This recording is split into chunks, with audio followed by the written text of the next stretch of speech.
Hello friends, तो कैसे आप सब लोग। और आज हम आपको बताएंगे एक्टिव एंड पैसिव वॉइस के बारे में हिंदी में और इंग्लिश में।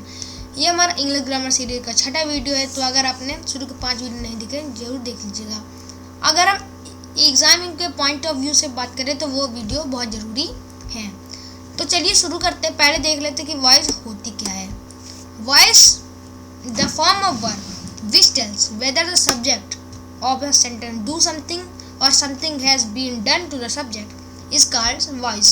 तो फ्रेंड्स इन सेंटेंस का सिंपली मतलब ये है, फॉर्म ऑफ वर्ब, वर्ब का वह फॉर्म जो हमें बताए कि सब्जेक्ट जो पर्सन भी हो सकता है, ऑब्जेक्ट भी हो सकता है। एक सेंटेंस का सब्जेक्ट वो कुछ कर रहा है या फिर सब्जेक्ट के साथ कुछ किया जा रहा है तो उसको हम वॉइस कहते हैं। ये वॉइस दो टाइप की होती है फ्रेंड्स।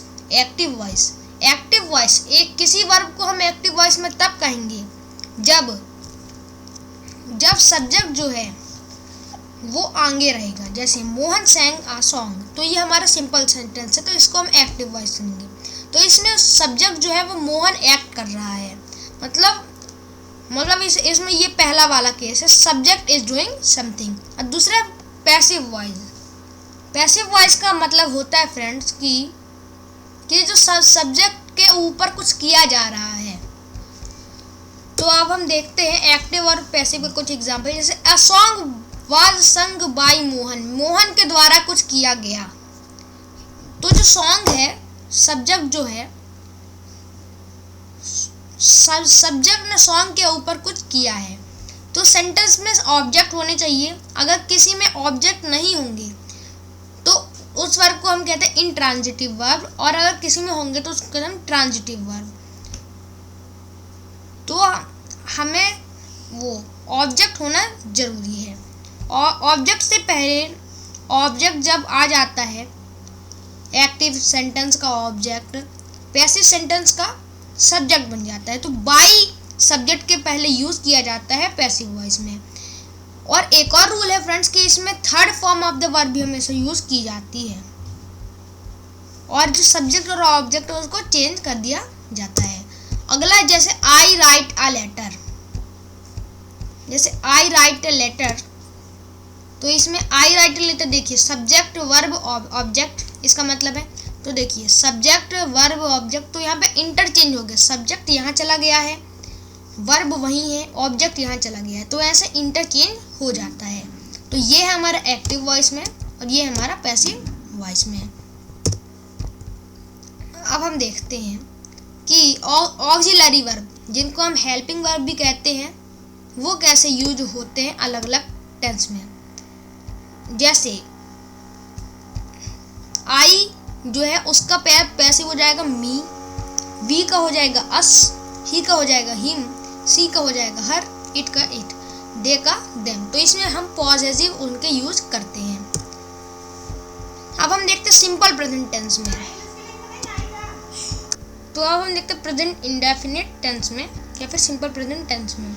तो इसका एक्टिव वॉइस होगा Sameer liked the dog, Sameer likes the dog, the dog is liked by Sameer. तो इसमें third form of the verb आई है, dog is liked by Sameer. तो इसमें थर्ड फॉर्म आई है। और इसका एक्टिव पैसिव वॉइस का फॉर्मूला हो गया पहले ऑब्जेक्ट, तो इसमें होगा object plus is am are plus verb third form plus by plus object. अगला एक सिंपल पास्ट टेंस है। पास्ट इंडेफिनिट में होता है ही क्लीन्ड द रूम, उसने रूम को क्लीन किया। The room was clean by him, उसके द्वारा रूम क्लीन किया गया। तो इसका पैसिव वॉइस बनेगा the room was clean bye him. तो इसका पैसिव ऑब्जेक्ट प्लस वाज या फिर वर्ब प्लस वर्ब का third form plus by plus object. तो इसमें हम वाज या फिर वर्ब का यूज करते हैं। अब अगला टेंस है हमारा सिंपल फ्यूचर टेंस। तो फ्यूचर इंडेफिनिट होता है आई शैल रीड अ बुक, मैं एक बुक पढ़ूंगा। तो इसका पासिव बनेगा a book shall be read by me. तो रीड का थर्ड फॉर्म है read, read read, read read read. तो ऐसे इसका बन जाएगा ऑब्जेक्ट। यहाँ पर सिर्फ प्रेजेंट जो इंडेफिनिट टेंसेस होते हैं उनमें सिर्फ मोस्ट ऑफ द केसेस में हेल्पिंग वर्ब चेंज होती है, तो इसमें विल शैल भी आ जाएगा।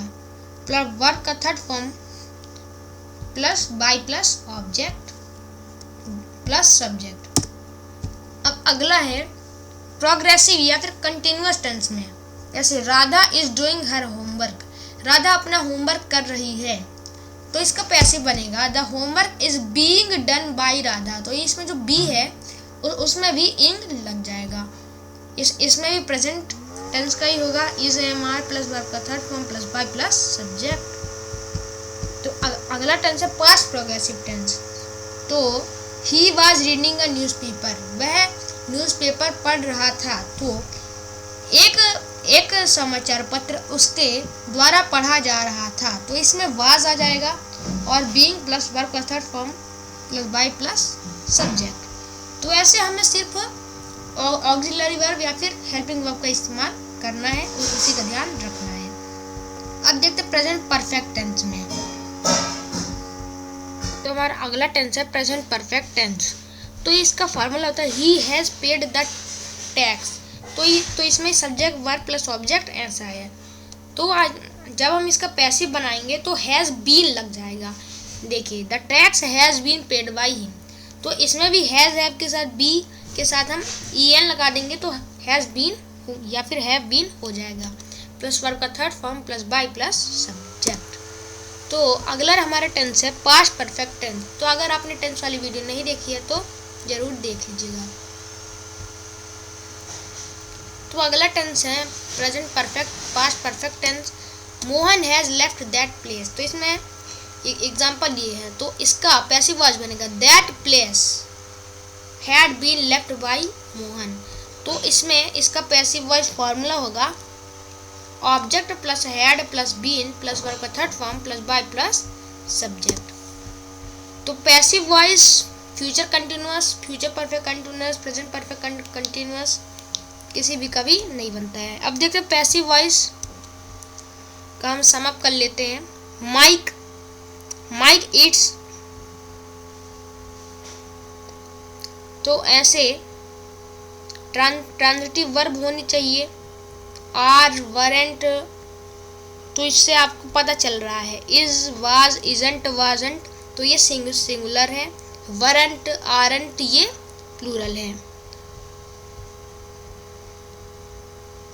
तो अब एक्सरसाइज पर आते हैं। The problem was explained to the children, तो ये पैसिव वॉइस का ऐसे बनेगा those pyramids were built around 400 AD। All the trouble was caused by your mother. All the trouble has caused by your mother. The visitors have shown a collection of The visitors were shown a collection of old manuscripts. I lent him 10,000 pounds last year. Thank you friends. अगर video अच्छी लगी तो like और channel को subscribe कर दीजिएगा।